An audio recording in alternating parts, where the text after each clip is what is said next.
When we think of a cyber attack, our minds usually jump straight to the final dramatic moment, right?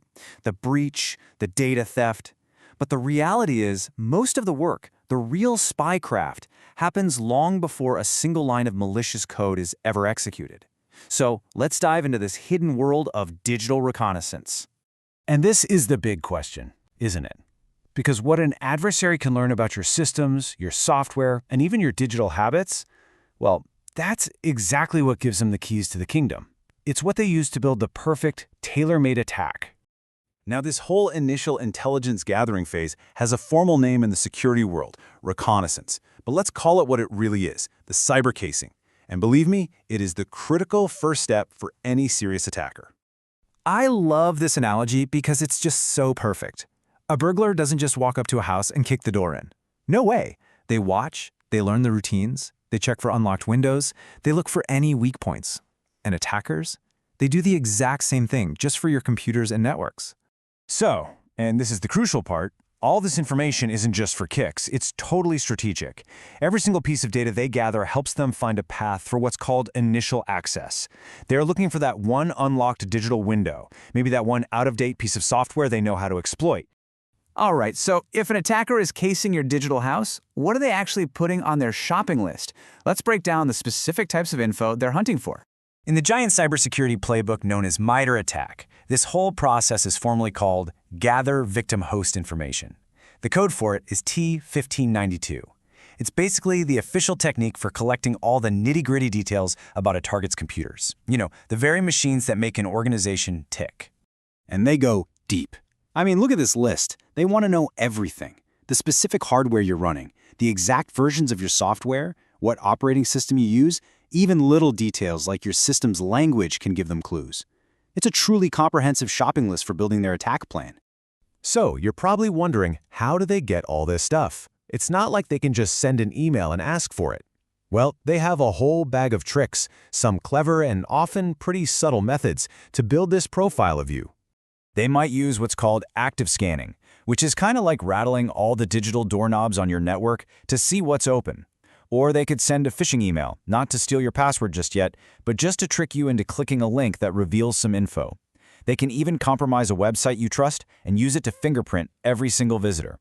And of course, they're always scouring public data from places like social media and company websites. Now, this is where it gets really interesting. One of the most passive but super powerful methods they use involves your web browser. See, every single time you visit a website, your browser sends a little something called a user agent header. Think of it like a digital handshake, where your computer introduces itself to the web server. And right there, in that little handshake, your browser announces your operating system and its version. An attacker can use this to be incredibly precise. They could set up a malicious website that serves a dangerous file only to visitors who are running, let's say, an unpatched version of Windows. Meanwhile, everyone else sees a perfectly normal, harmless site. It's super targeted, really efficient, and very, very hard to spot. And just so we're clear, this isn't just theory. These are tactics used every single day by some of the most sophisticated hacking groups on the planet. Let's take a look at a prime example. This is Volt Typhoon. They're a state-sponsored group known for targeting U.S. critical infrastructure. And as you can see right here in the MITRE ATT&CK documentation, one of their known procedures is to conduct this exact kind of pre-compromised reconnaissance. They gather information on their target's hosts before they do anything else. This is high-stakes digital espionage, and it's happening right now. Okay, so this all feels a little unsettling, right? If attackers can gather all this info so easily, and a lot of times invisibly, how on earth are you supposed to defend against it? How do you fight a ghost? Well, here's the hard truth, and this comes directly from the source material. You can't really prevent it. See, most of this activity happens outside the wire, out there on the public internet. It's completely beyond the visibility and control of a typical company's security tools. So trying to just block this kind of reconnaissance is pretty much impossible. The realistic approach? You got to focus on what you can control. That means minimizing the amount of sensitive technical information you put out there publicly. Things like cleaning up websites, being careful on social media, and just generally reducing your overall attack surface. And trying to detect it is just as hard.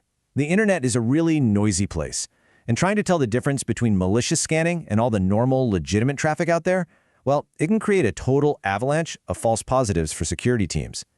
That's why defenders are often better off saving their energy to detect the next stage of the attack, the initial access, rather than the reconnaissance that came before it. So, we end on this thought. It's pretty clear that in the digital world, we're all being constantly observed and profiled. The real question this leaves us with is, what information are you giving away without even realizing it? What is your most public digital fingerprint, and what story is it telling the people who are watching?